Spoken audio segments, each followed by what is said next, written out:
estiver em casa, não comigo, vai tudo certo.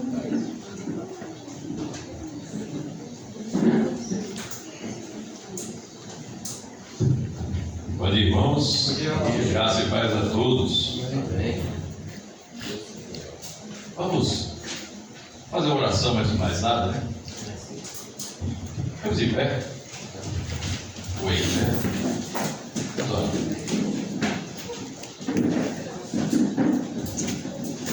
Santo Deus, maravilhoso Senhor, Pai eterno, Pai bendito, Pai de misericórdia, quão bom, ó Deus, e quão maravilhoso é que os teus servos vivam em união.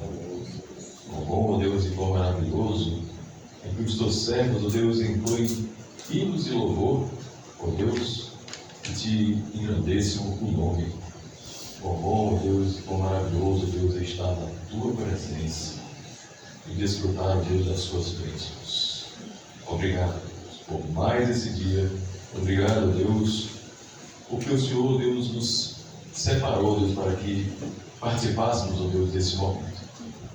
Tudo, ó Deus, que somos, tudo que temos, recebemos de Ti, ó Deus, e se estamos aqui, ó Deus, é porque o Senhor, Deus, nos guardou, nos protegeu e nos trouxe, ó Deus, na Tua segurança, para estarmos como igreja diante do Senhor, para te prestar, ó Deus, a nossa adoração. Obrigado, Deus, por essa oportunidade. Obrigado, Deus. Eu agradeço por cada irmão e irmã aqui presente, ó Deus, para que o Senhor trouxe para glorificar o Teu nome. Abençoa, Pai, esse momento, nos abre, prepara nossos corações, nossas vidas para receber, ó Deus, da Tua palavra, ó Deus, e nos coloca, ó Deus, o máximo de atenção, ó Deus, nos desprendendo, ó Deus, dos problemas desse mundo, para este momento. Em nome do Senhor Jesus, abençoe e agradeço. Amém. Mais uma vez, bom dia, meus irmãos. Eu que estava longe, agora estou perto. Para quem não sabe, eu estava viajando. Fui a Pernambuco, fui rapidinho, e quase nem percebeu a ausência, de tão rápido que fui. E fui para aprender, né? Aprender mais a palavra de Deus e trazer edificação para a igreja. Estávamos lá nesses dias e foi um princípio muito legal, né, sobre Jeremias e Lamentações de Jeremias. Lamentações foi Agar, né? E Jeremias um pouco mais estendido, e tivemos outras disciplinas também. Mas, sim, estava mais atento, e inclusive tivemos uma revisão do que o nosso irmão trouxe para cá, né? Foi a administração eclesiástica, né? Muitos dias estávamos conversando sobre isso, a questão de estatuto e coisas do tipo, né? E, assim, mas a administração eclesiástica não é somente isso, né? Não é só a questão de como, é só uma que o mundo nos impõe, né? A questão de você prestar contas perante as autoridades. A administração eclesiástica, na verdade, biblicamente falando, os servos de Deus servindo a igreja. Os servos de Deus servindo a igreja. E como somos todos servos de Deus, né, não fica ninguém de fora. Todos servos. De um jeito ou de outro. Porque, como bem sabemos, e as Escrituras nos esclarecem, embora sendo um só corpo, né, temos várias funções da igreja. Temos vários dons que Deus nos dá. Uma boiada embora dessa.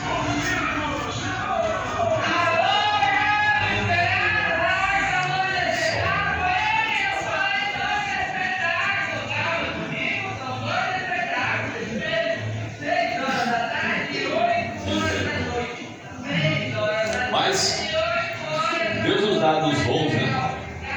Os dons que nenhum de nós escapa, todos nós temos dons, né? E podemos servir a igreja. Ele dá segundo a sua vontade, segundo do seu desejo, segundo ele vê que é melhor. Nós não podemos escolher esses dons. Embora você possa pedir a Deus, né? Me capacita, esses dons ele dá conforme a sua própria vontade. E E hoje estamos no uso de um único dom, o dom da adoração. Vamos adorar o nosso Deus com toda a nossa força, com todo o nosso entendimento, né, com toda a nossa fé, né, nesse dia que é o dia do Senhor.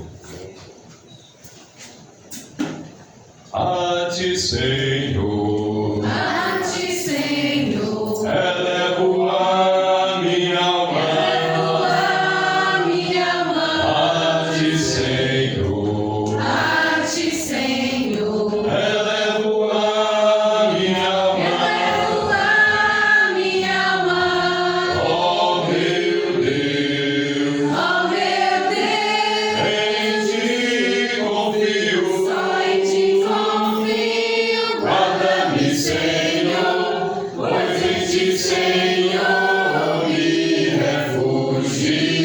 refugio. Faz-me, Senhor, Faz-me, Senhor, andar em teus caminhos. andar em teus caminhos. Faz-me, Senhor, Faz-me, Senhor, andar em teus caminhos. andar em teus caminhos. Ó meu Deus, Ó meu Deus, em ti confio. só em ti confio. Guarda-me, Senhor, pois em ti, Senhor, me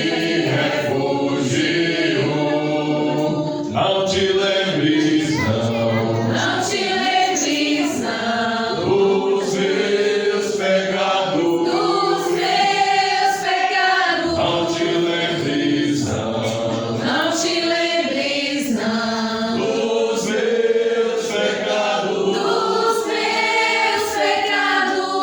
Oh, meu Deus, Ó meu Deus, em ti confio. só em ti confio. Guarda-me, Senhor, pois em ti, Senhor, me refugio. Bom e reto é Bom e reto é o meu Senhor. o meu Senhor. Bom e reto é Bom e reto é o meu Senhor. o meu Senhor. Oh, meu Deus, Ó meu Deus, em ti confio. só em ti confio. Guarda-me, Senhor, pois em ti, Senhor, me refugio. Amém. Eu invoco o Senhor, Eu invoco o Senhor, tu és ser louvado, digno é ser louvado. em salvo Serei salvo dos inimigos. o Senhor vive, bendito seja a rocha, exaltado seja o nome do meu Salvador. O Senhor vive, bendito seja a rocha, exaltado seja o nome do meu Salvador. Quem é Deus senão o Senhor? Quem é Deus não, Senhor? É rocha se não tem. Quem é rocha se não revestirá de força? O Senhor vive, bendito seja a rocha, exaltado seja o nome do meu Salvador.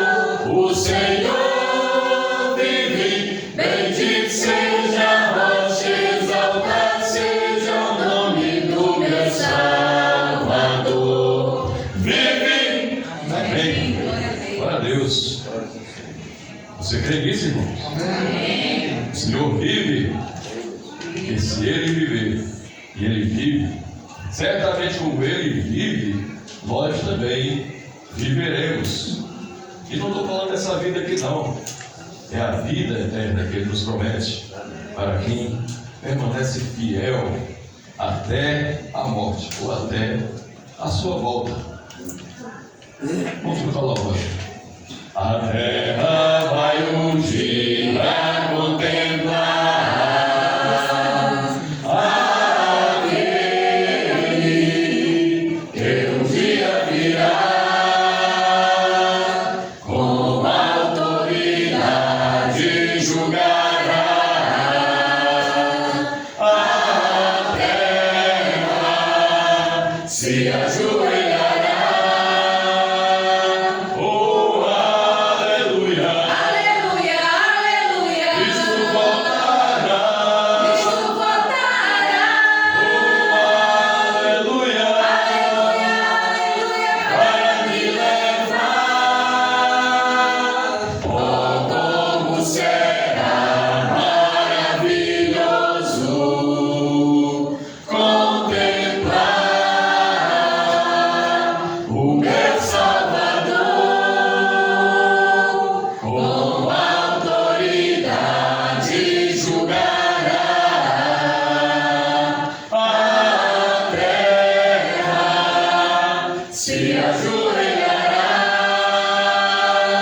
Oh, aleluia! Aleluia, aleluia. Cristo voltará. Cristo voltará. Aleluia! Aleluia, aleluia. Para me levar. Oh, aleluia! Glória a Deus, amém. Amém. Ele vai voltar, irmãos. Aleluia. Essa é a nossa esperança. E como diz esse cântico, quando ele voltar, não vai sobrar nenhum que não se ajoelhe diante dele. Né? A terra vai se ajoelhar. A terra vai se pôr de joelhos. E nós sabemos que tem muitas autoridades, muitos principados e potestades que existem aí nesse mundo, que não têm o coração dobrado diante de Deus, que não confessam o nome do Senhor Jesus, que não glorifica com as suas vidas e nem deixa o povo fazer. Mas nesse dia, meu amigo, meus irmãos, eles vão dizer: Senhor, Senhor. Eles vão confessar.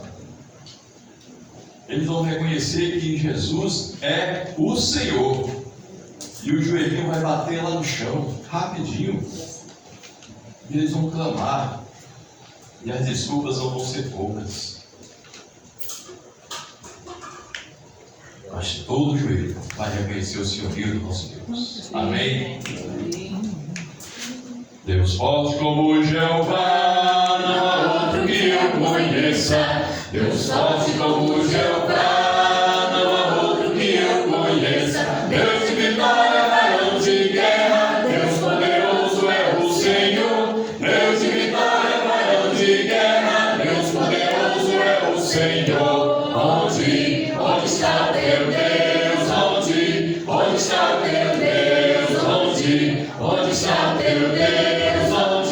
Onde está o teu Deus? Meu Deus está no céu, também no meu coração. O do mundo está morto, mas o meu ressuscitou. Meu Deus está no céu, também no meu coração. O do mundo está morto, mas o meu ressuscitou. Onde está o teu Deus?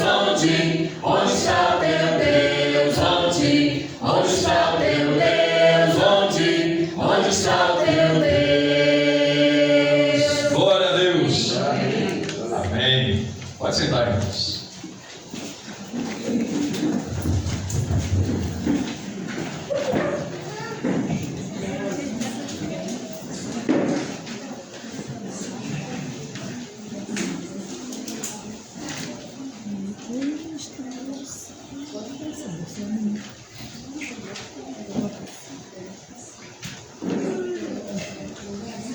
Assim, né? Eu posso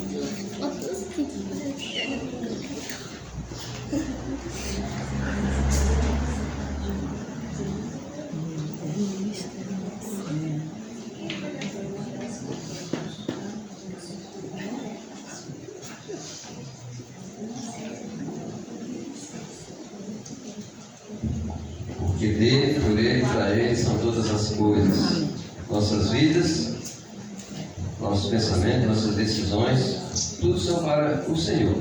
Porque um dia Ele mesmo nos comprou e foi a um preço muito alto, que foi o sangue derramado na cruz. Então, esse momento, e não somente esse momento, mas esse momento é para a nossa reflexão. Esse momento é para que nós paremos tudo e possamos dedicar um tempo para lembrar a morte de Jesus, para lembrarmos de tudo que Ele passou. Iremos conseguir? Não. Nós nem sabemos tudo que Ele passou. Mas nós, pelas Escrituras, que registram um pouco de tudo, nós podemos ter uma noção do que Jesus passou. Porque as Escrituras são resumidas. Não conseguiria juntar. Então, nós conseguiremos. Se nos desvencilharmos de qualquer outra coisa, pensar um pouco, né? Muitas vezes é lido boa parte do trecho em que Jesus ali passou aquele sofrimento. Mas, convido os irmãos a nós abrirmos em 1 Coríntios, realmente, no capítulo 11, como de costume, e lembrarmos do que Paulo se refere.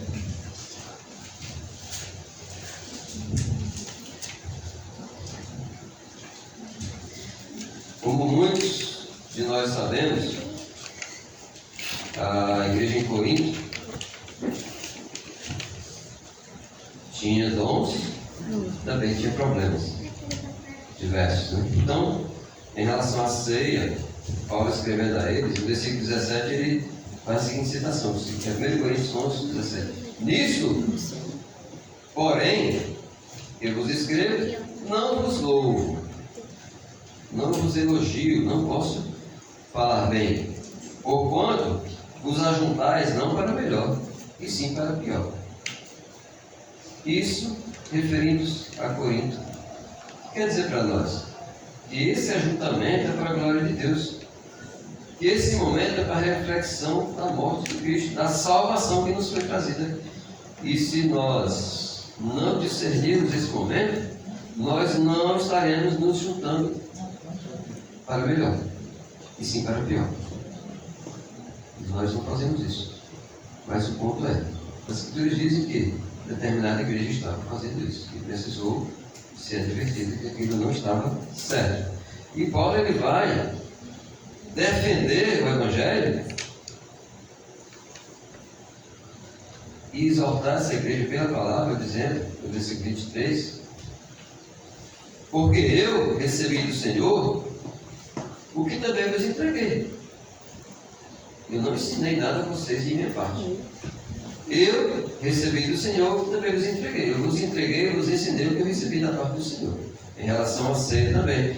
Então ele disse que o Senhor Jesus, na noite que foi traído, antes, né, um pouco, tomou o pão e, tendo dado graças, o partiu e disse: isto é o meu corpo que é dado por vós, fazei isto em memória de mim. Fazer isto o quê? Compartilhem esse pão, como de todos os que decidiram me seguir, todos que deixaram o mundo para lá e agora se tornaram filhos de Deus. Participem desse momento em memória de mim. Como do pão, porque ele representa o meu corpo. Versículo 25. Por semelhante modo, semelhantemente, da mesma forma, depois de haver ceado,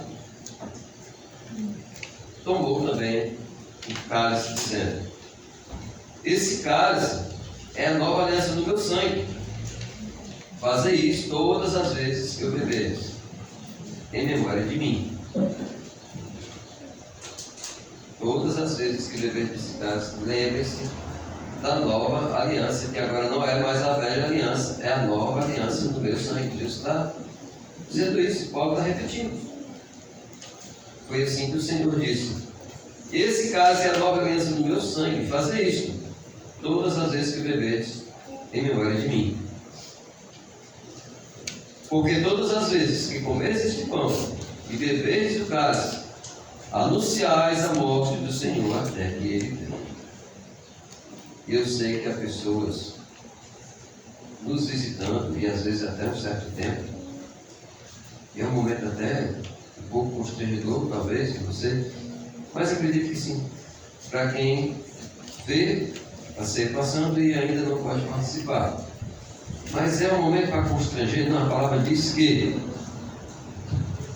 quando vocês fazem, os que participam, vocês anunciam a morte do Senhor até que Ele venha. Nós estamos confirmando que cremos. Não é perguntar, crê que o Senhor vive? Sim, amém.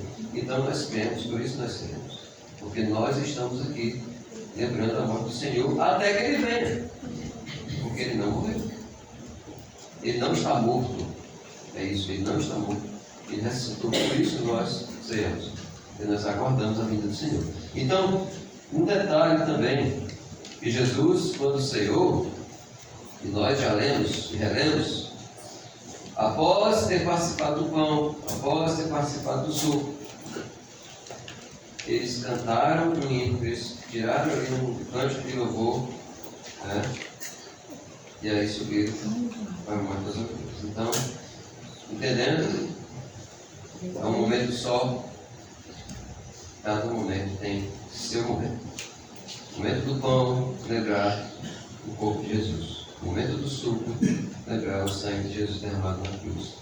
E após ter ceado, eles cantaram o hino, subir para muitas outras. Então, eu, ao meu modo de pensar, e isso não é imposição, eu penso que não devemos cantar enquanto comemos e nem devemos comer enquanto cantamos. É o meu modo de pensar conforme as Escrituras, mas isso não é regra. Então, façamos conforme o que a palavra nos ensina. Eu digo isso que às vezes eu não canto logo, e alguns irmãos ficam pensando, por que eu não canto para adiantar, né? Nós não estamos aqui para adiantar, nós estamos aqui para louvar o Senhor.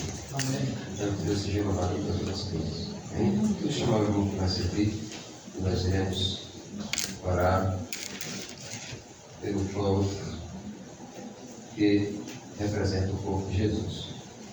Oremos,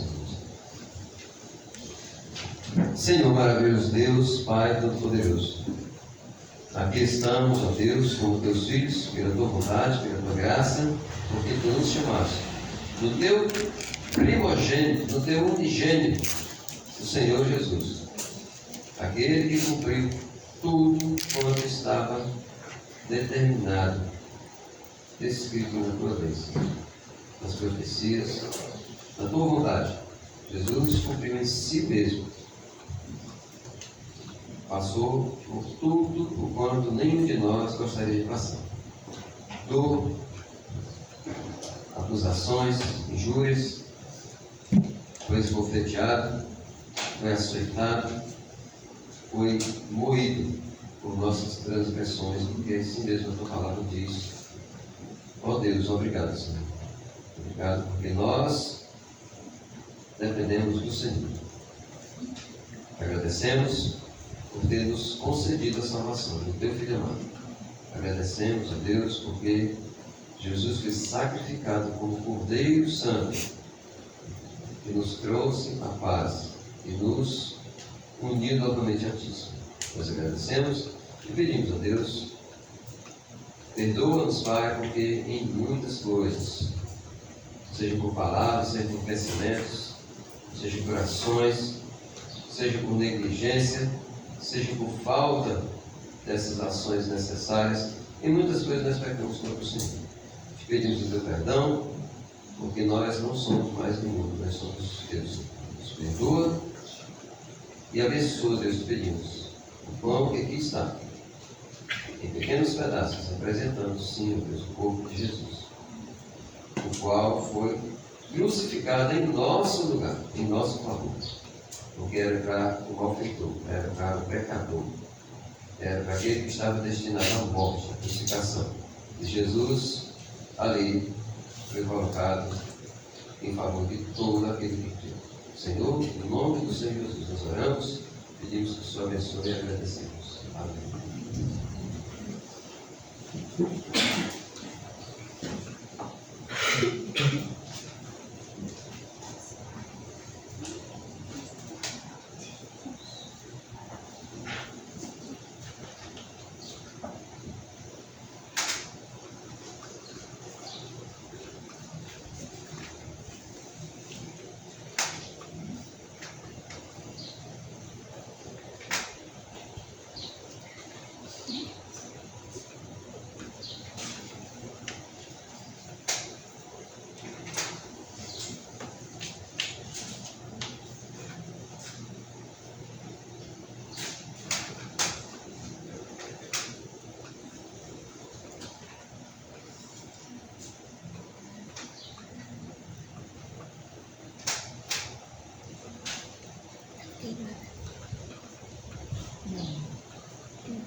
E Jesus, clamando outra vez, com grande voz, entregou o Espírito.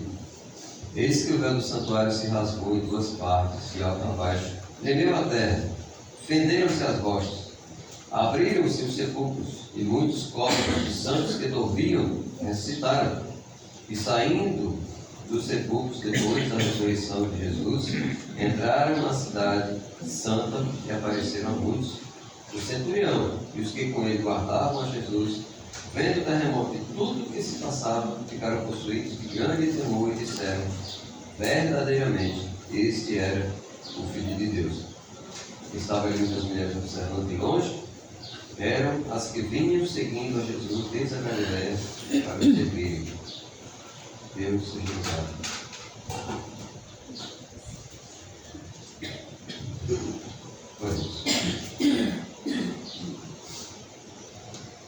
Senhor, mais uma vez te agradecemos, Pai, por termos a honra de participarmos da ceia, dando continuidade, Senhor, daquele momento que Jesus instituiu e ceou com os discípulos, trazendo, Deus, à memória a nova aliança, pelo sangue de Jesus, não mais pelo sangue de animais, mas pelo sangue de Deus e de nós. Assim, Senhor, nós participaremos tomando do suco, do fruto da videira, lembrando o sangue derramado na cruz, que nos purificou, que nos limpou dos nossos pecados, que nos tornou alvos, mais que a neve, como nós assim cantamos pela fé, nós cremos e te agradecemos, Senhor, em nome do Senhor Jesus. Amém.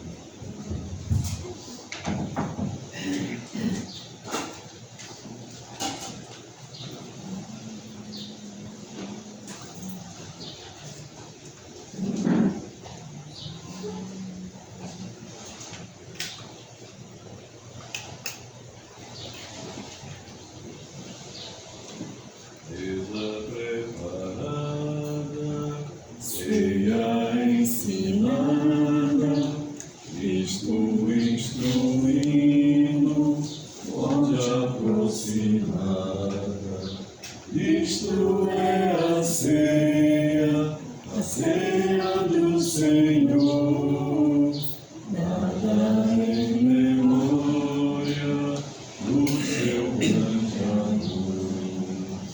Este pão meu corpo, que por vós foi dado, sacrifício eterno para ser lembrado. Isto é a ceia do Senhor, dada em memória do seu grande amor. Sangue derramado, suco abençoado, Cristo entristecido para ser levado. Isto é a ceia do Senhor, dada em memória do seu grande amor. Isto é a ceia do Senhor, dada em memória do seu grande amor.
Bom dia, irmãos.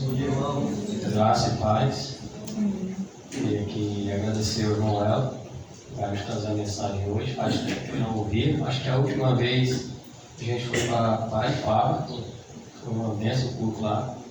Seja muito bem-vindo, assim como outros que nos visitam. Irmãos, abram comigo a palavra de Deus aí. 2 Coríntios, capítulo 8. Vamos falar um pouco sobre a oferta. 2 Coríntios, capítulo 8. Como tem sido assim a nossa vida perante a palavra de Deus em respeito assim a nos ofertar? Como tem sido a nossa compaixão para com o próximo, com os irmãos na fé, com os irmãos, com outras pessoas que necessitam também da nossa ajuda, que o nosso Deus, Ele nos ensina, sempre tem nos ensinado e nos ensina como ofertar, qual a oferta que vai agradar a Deus.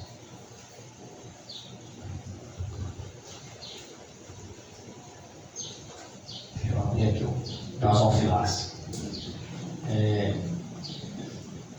Em 2 Coríntios, capítulo 8, a partir do versículo 1, diz assim: Também, irmãos, vos fazemos conhecer a graça de Deus dada à igreja da Macedônia. Versículo 2: como em muita prova de tribulação, houve abundância do seu gozo, e com a sua profunda pobreza, superabundou em riqueza a sua generosidade. Versículo 3. Porque segundo o seu poder, o que eu mesmo testifico, e ainda acima do seu poder, deram voluntariamente, pedindo-nos com muitos rogos a graça e a comunicação deste serviço, que se fazia para com os santos. E não somente fizeram como nós esperávamos, mas também a si mesmos se deram, primeiramente ao Senhor, e depois a nós, pela vontade de Deus.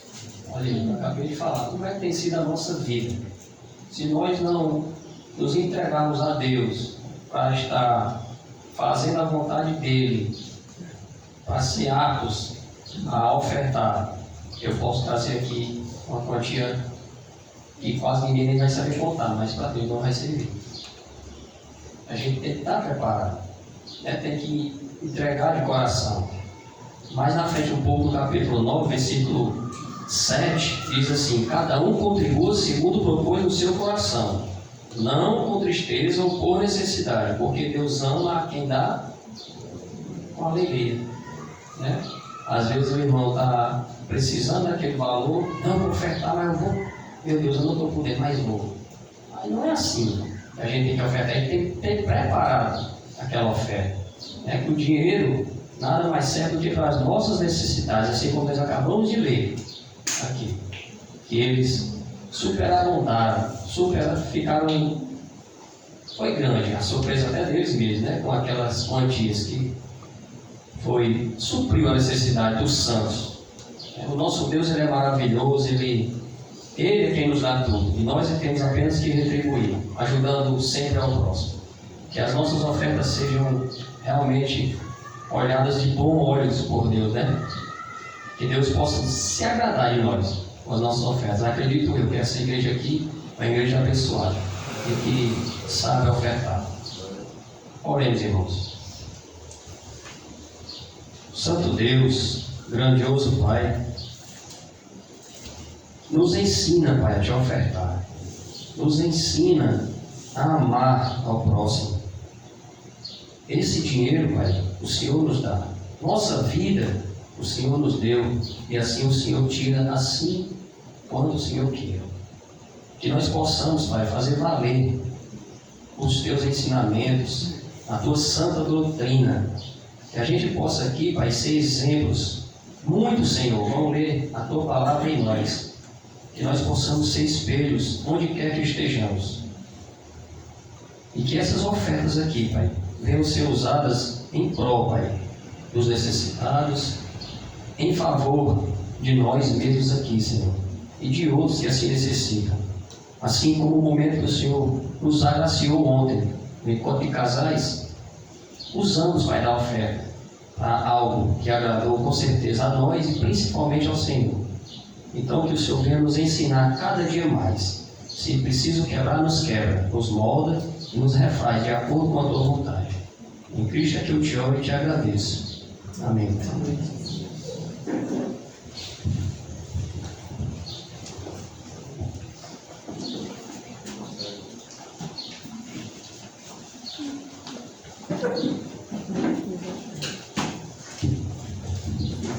Toma minha vida, prostrada em teu altar. Toma minha vida,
te honrar, Senhor, e te adorar com todo amor.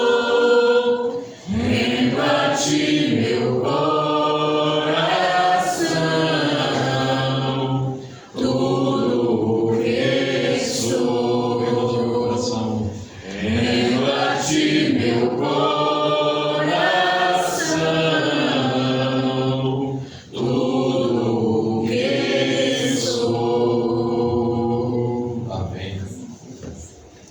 Diga ao Senhor de receber louvor, de receber a glória e o poder. A Ele cantarei, com voz adorarei, aquele que por mim já venceu. Diga ao Senhor de receber louvor, de receber a glória e o poder. A Ele eu cantarei, com voz adorarei, aquele que por mim já venceu. Ele é o Rei dos Reis, aleluia. Ele é o grande eu sou, a Ele eu dou o meu viver. Ele é o Rei dos Reis, aleluia. Ele é o grande eu sou, a Ele eu dou o meu viver. Aleluia, aleluia, aleluia, aleluia, aleluia, aleluia, aleluia, aleluia. Amém, você pode sentar.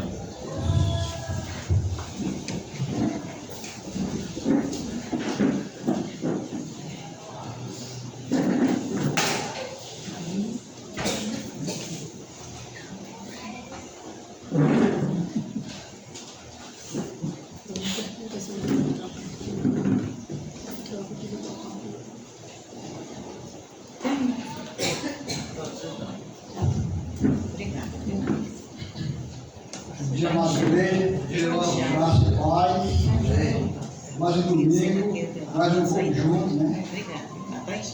É um prazer, irmão. Ter a presença de todos vocês. Deus abençoe, Deus agradeça. Nós vamos no momento da leitura de oração. Vamos ler em Provérbio 3, versículo a partir de 1.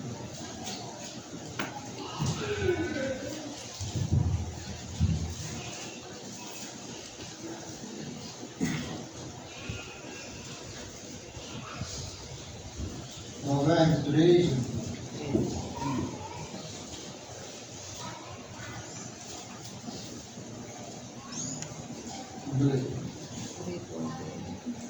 Provérbio 3. Filho meu, não te esqueça da minha lei, e no teu coração guarde os meus mandamentos, porque eles aumentarão os teus dias e te acrescentarão anos de vida e paz. Não te desampare a benignidade e a fidelidade. Ata o teu pescoço, escreve na tábua do teu coração, e acharás graça e bom entendimento aos olhos de Deus e dos homens. Confia no Senhor de todo o teu coração, e não te estribes no teu próprio entendimento. Reconhece-o em todos os teus caminhos, e ele endireitará as tuas veredas. Não sejas sábio aos teus próprios olhos. E teme ao Senhor, e guarda-te, e aparta-te do mal. Amém? Vamos orar. Senhor nosso Deus, Criador do céu e da terra. Senhor, bendito seja o teu santo nome. Obrigado, Senhor, por mais um domingo, mais um culto. Agradecemos ao Senhor pelo milagre da vida, pela tua misericórdia e pela tua graça. Senhor, aumenta a nossa fé, aumenta o nosso entendimento. Senhor, nos ensina os teus caminhos, para que andamos na tua verdade. Senhor, abençoa o teu servo e venha anunciar a santa palavra de Deus. Obrigado, Senhor, por mais uma oportunidade. Em nome de Jesus, oramos e agradecemos.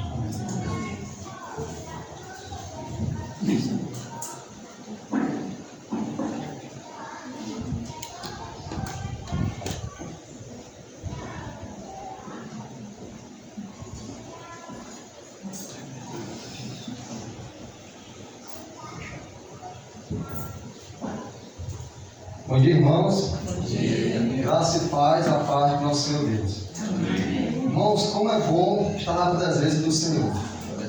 Como é bom estar na presença dos irmãos.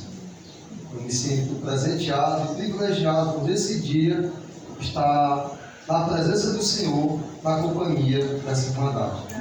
Muito obrigado pela recepção, como sempre.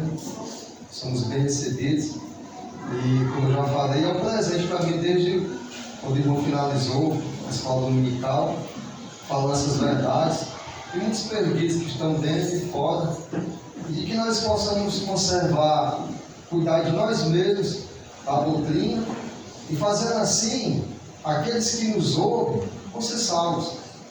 Os louvores maravilhosos, nós louvamos nesse dia que o Senhor é rocha, Ele está vivo, Ele voltará.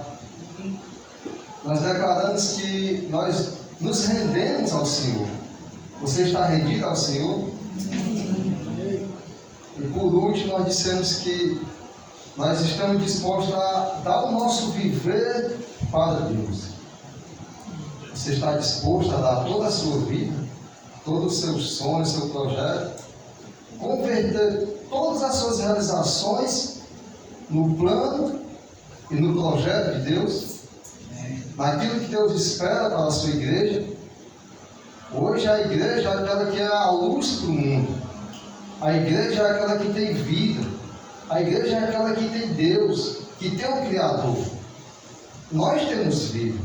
E quem tem vida, dá vida. Nós somos luz e o sal da terra. É de nós que resplandece a luz no meio das trevas. E o Senhor nos convocou. O Senhor está nos preparando, nos moldando para esse trabalho que é dele e não é nosso. O tema da mensagem que eu queria compartilhar com os irmãos hoje é obra parada, ou obra embargada. Esse é o tema que eu queria trazer para nós. E nós vamos ver um pouco desse tema que eu separei lá em Ageu. Abra sua Bíblia em Ageu, profeta Ageu. Ageu é um livro pequeno, mas grandioso. Ageu, capítulo 1.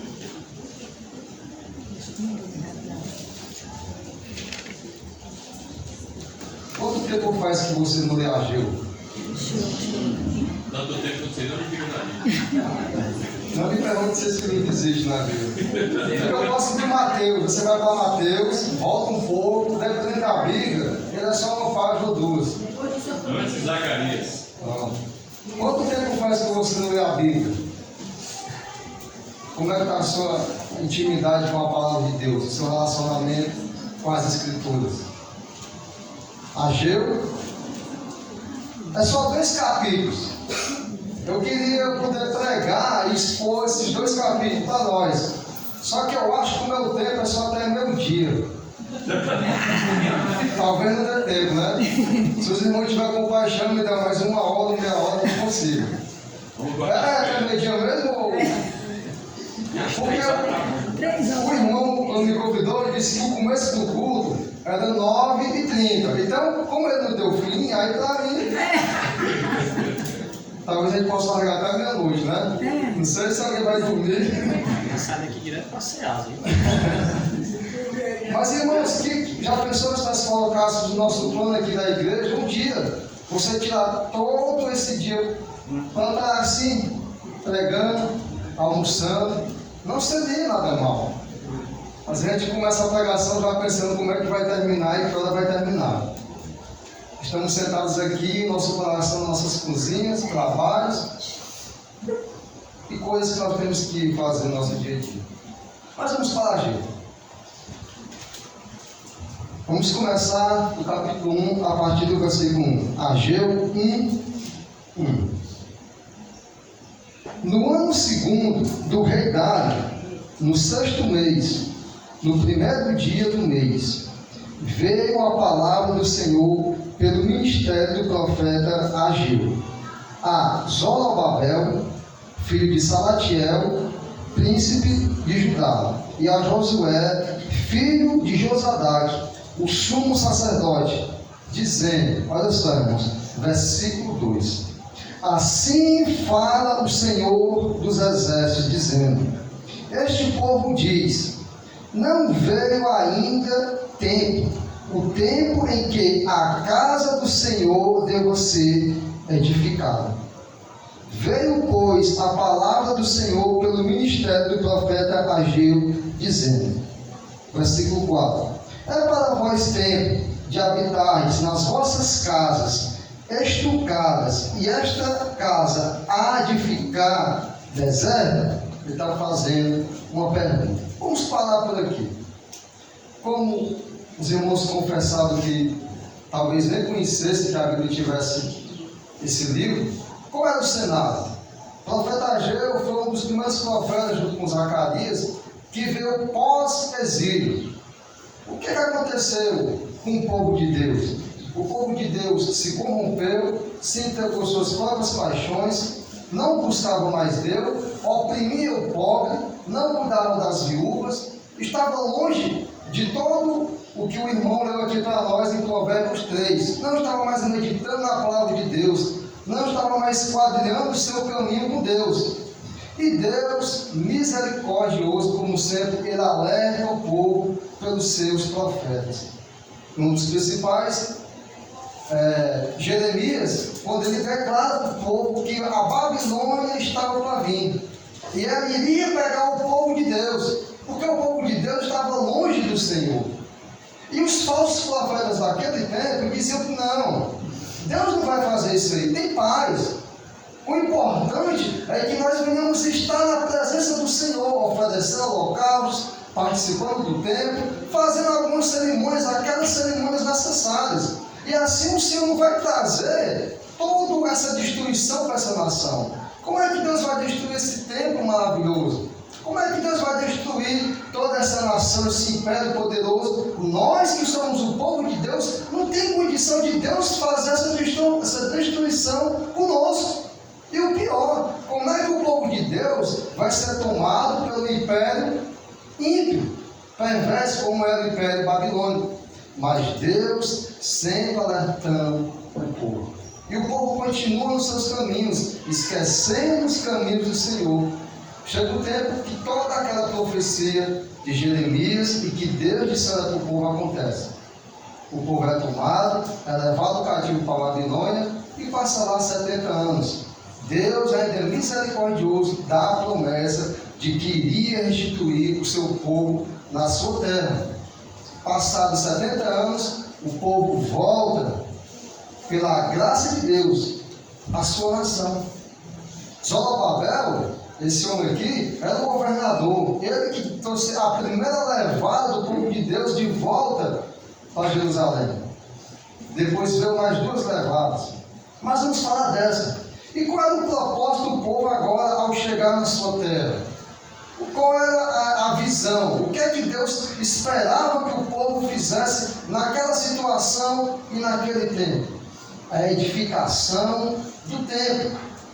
Para aquele tempo, irmãos, o templo, aquela casa física de paredes, de tudo que fosse ser feito, simbolizava a aproximação do povo com Deus, simbolizava a presença de Deus naquele local. Então, o que Deus esperava do povo era a reedificação do templo físico. Sim, naquele tempo era do templo físico. E isso era que o povo deveria fazer. Mas o povo começa a fazer. O povo não chega até o perverso. E eles começam a trabalhar no templo. Fazem as bases, começam a fazer aquilo que Deus esperava. Só que os inimigos, os opositores e principalmente os samaritanos, eles chegam com medo daquele povo e dizem assim: ei, vamos ajudar vocês. Nós também conhecemos o Deus de vocês, porque os samaritanos é aquele povo híbrido misturado com os assírios, e eles já confessando a vários deuses, ainda confessavam o Deus de Abraão, Isaac e Jacó. Porque, irmão, para o ímpio, para o pecador, para aquele que não acredita em Deus, ele não tem nenhum problema em ter vários deuses. Ele não tem nenhum problema em acreditar em qualquer coisa. Ele acredita de tudo. Mais um Deus para ele pode ser mais uma ajuda para a vida dele. Nós que conhecemos a verdade, nós temos apenas um Senhor e um só Rei, o Senhor dos Exércitos. O primeiro ponto dessa história que eu estou contando para nós, essa história vai estar em Esdras, é que, irmãos, muitas ajudas não vêm de Deus. Embora seja aparentemente uma coisa boa e até uma solução para a nossa necessidade. Aquele povo entendeu e disse: nós não vamos aceitar a ajuda de vocês. Embora aquele desperdício de ajuda viesse trazer para aquele povo que estava disposto a construir, reconstruir o templo de Deus, trouxesse alguns transtornos. E veio. Aquele próprio povo mandou uma carta e começou a implicar, a combater para que a casa de Deus não viesse ser reedificada e que não viesse ter trabalho algum naquela casa. Eles mandam uma carta para o rei lá da Síria, e ele vem e manda parar aquela obra. Ele embarga aquela obra. E o povo é impedido, de forma ali próxima e de forma distante, em reedificar a casa do Senhor. Então, o que é que começa daí em diante? O povo, ele prefere se acomodar. O povo prefere aquela desculpa de não poder fazer para o Senhor. E eles procuram agora viver as suas próprias vidas. Outro ponto que nós podemos analisar nessas vidas: como é que está a sua vida em fazer a obra do Senhor? Só que você prefere se empenhar, se dedicar, procurar artifícios santos, verdadeiros e puros, exaustivos e até cansativos para ser preciso em fazer a obra do Senhor, ou você prefere que aquela obra, aquilo que você está pensando em fazer para Deus, seja parado e você seja impedido de estar fazendo aquilo que o Senhor espera de você? Porque muitas das vezes nós estamos mais preocupados com a desculpa, o motivo que eu vou dar para eu não fazer aquilo que o Senhor espera de mim.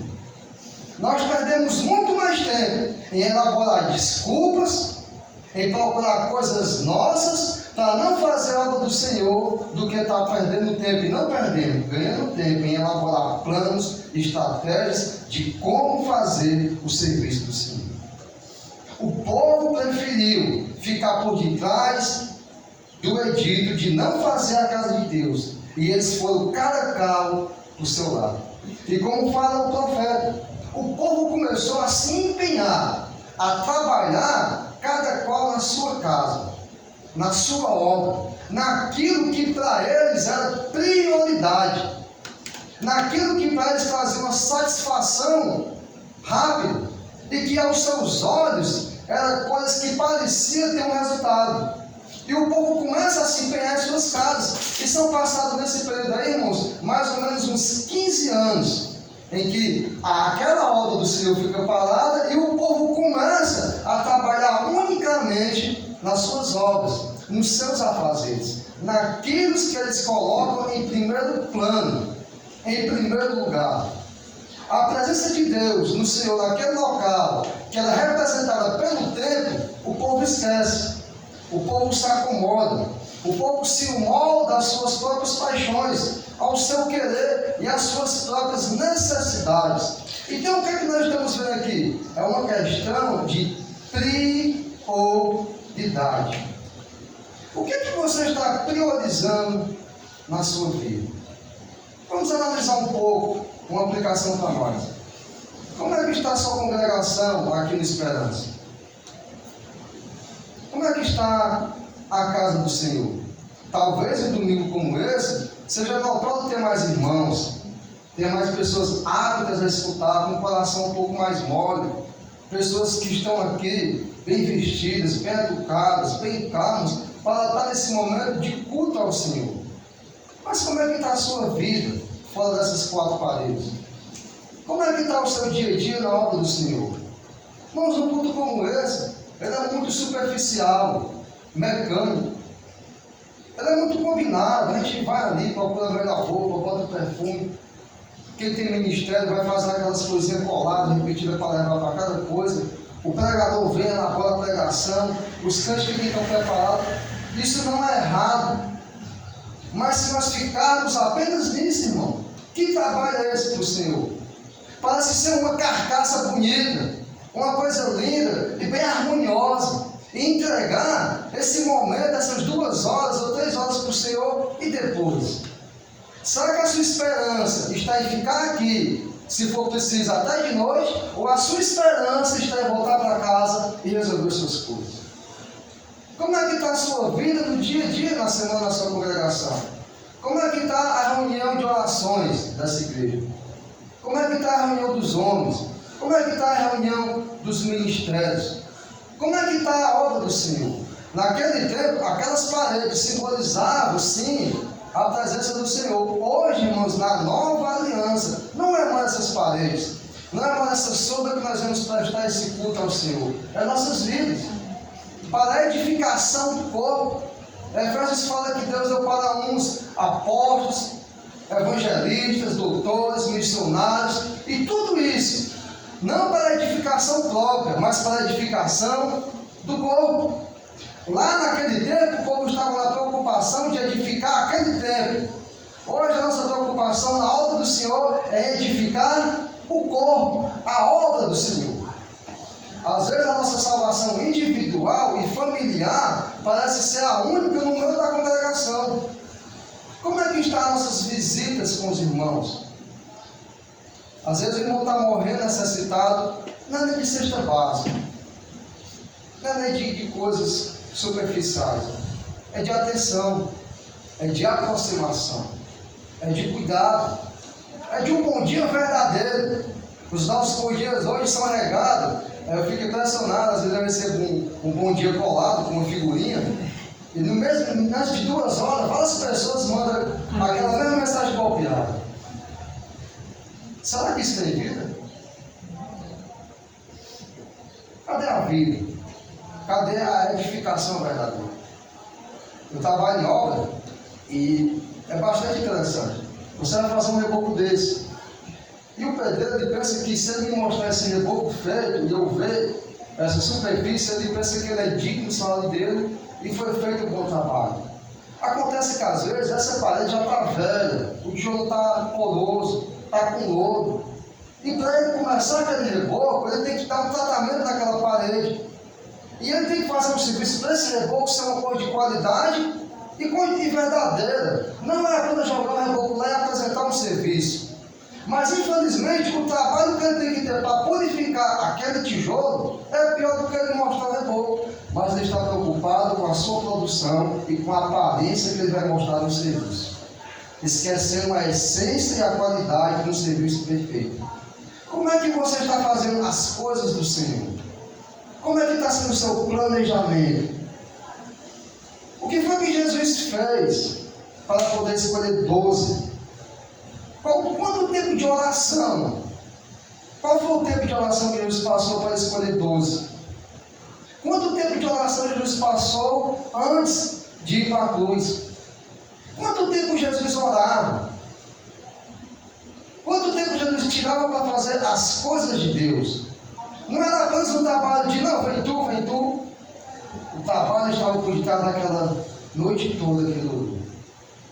Já a essência do serviço para o Senhor, a qualidade do trabalho entregue, de uma obra que o Senhor espera de seus filhos, daqueles que têm a lei, daqueles que têm a palavra, daqueles que têm a instrução, daqueles que têm o Espírito Santo do Senhor, que conduz em tudo que é verdade, em tudo que é verdadeiro para o Senhor. Como é que está a obra do Senhor? Olhe para o seu ponto de vista. A gente vem em congregações e congregações. A palavra mais falada, a igreja está cheia de problemas. A igreja não anda mais bem. A igreja precisa mudar, ser transformada. Então, onde é que vai ver esse serviço? Muitos dizem, eu não posso fazer sozinho. Como é que está a sua oração? Como é que está o seu jejum? Hoje a igreja do Senhor não fala mais sobre jejum. Parece que é pecado. E o jejum, de que foi o que Jesus disse? Olha, os discípulos de João jejuam. Não, agora estão aqui conosco, mas vai ter dias que eles vão precisar jejuar. Se você sente que a obra do Senhor está parada, por que não fazer como Jesus falou? Por que não fazer como Esther falou para aquela nação, naquilo que eles entendiam e tinham uma visão em relação às coisas do Senhor? Até quando nós vamos ficar observando e dizendo que a obra do Senhor está parada, enquanto nós individualmente estamos preocupados com nossas próprias vidas, com nossas próprias casas, e a obra do Senhor parada? E nós entendemos muitas das vezes que vir para o culto para encher todas as cadeiras uma vez na semana faz parte da obra do Senhor. Os religiosos fazem isso melhor do que nós. As seitas, os pagões. O povo sempre fez isso. Um culto, um ritual não é tão difícil fazer. Como é que está a sua vida? Como é que está o seu empenho verdadeiro no serviço do Senhor? Como é que está a obra do Senhor do seu ponto de vista? Não mais aquela obra do templo, não mais se contratar um pedreiro e vir fazer esse serviço, ou edificar, ou pintar, não é mais esse tempo, e vamos manter se for necessário. Mas é a obra do Senhor na nova aliança, na edificação do corpo, no dom que você tem. E no dom que você ainda não chegou em você, você procura, Senhor, como eu posso trabalhar na tua obra? Senhor, aonde eu me encaixo? Senhor, por onde eu devo começar? Senhor, eis-me aqui, me usa, me conduz, me inspira pelo teu Espírito Santo, e que tu, Senhor, venha reinar em minha vida, e que a tua obra, ela venha ser concluída. Porque a obra do Senhor, irmãos, nós fazendo ou não, ela vai ser concluída. É de Deus, Ele quem cuida, Ele quem zela. Nós somos participantes de um Deus misericordioso que se preocupa em dividir com nós, vamos dizer assim, a glória daquilo que é feito. Imagina você no seu trabalho e talvez o seu patrão, o dono da empresa, estou dando um exemplo horizontal, e aquela pessoa chega, vem trabalhar comigo aqui como parceiro nessa empresa. Você vai ser aquele que vai me ajudar a essa empresa aqui ser firme, sólida. Eu não quero ter o nome só. Quando vier dizer que foi eu que fiz, vai ser eu e você que fizemos esse trabalho. É por isso que o Senhor nos dá o privilégio de sermos colaboradores no seu serviço, não pela necessidade, não porque Ele quer nos oprimir, não. É pelo privilégio que Ele quer dar a cada um de nós como filhos, nós com a sua imagem e semelhança, fazemos tudo aquilo que é segundo a sua vontade. Assim como Jesus, em tudo que Ele fazia, a glória era levada ao Pai. Tudo era do Pai. E Ele dizia, Pai, que eles, assim como eu e tu, somos um, venham servir. Então, irmãos, no trabalho do Senhor, Ele tem uma unidade. Não é aquele que Deus vai dizer, eu como Deus fiz mais. E não vai ser nós, como seres humanos, dizer, nós fizemos mais. Não é isso que Deus quer. O privilégio